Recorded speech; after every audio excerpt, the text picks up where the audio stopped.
মাদকের সাথে কোনো প্রকার আপোষ করা যাবে না এবং এই বিষয়ে জিরো টলারেন্স অবস্থায় থেকে ঈশ্বরদী থানা এলাকার আইন শৃঙ্খলার সার্বিক উন্নয়নের জন্য সচেষ্ট থাকার প্রতিশ্রুতি দিয়েছেন ঈশ্বরদী থানার নবাগত অফিসার ইনচার্জ রফিকুল ইসলাম।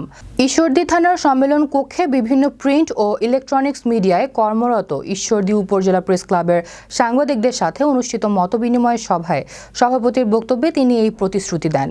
সভায় ঈশ্বরদী থানার ওসি তদন্ত মনিরুল ইসলাম, ঈশ্বরদী উপজেলা প্রেস ক্লাবের সভাপতি ও জাতীয় সাংবাদিক সোসাইটির কেন্দ্রীয় সাংগঠনিক সচিব তৌহিদ আক্তার পান্না বক্তব্য দেন। এ সময় উপস্থিত ছিলেন সহসভাপতি অ্যাডভোকেট হেদায়েতুল হক, সহসভাপতি বিপুল জোয়ারদার, সহসভাপতি অধ্যাপক নূর মোহাম্মদ খোকন, সহসভাপতি প্রভাষক ও কবি নজরুল ইসলাম মুকুল, সাধারণ সম্পাদক এ আজাদ হান্নান সহ আরও অনেকে।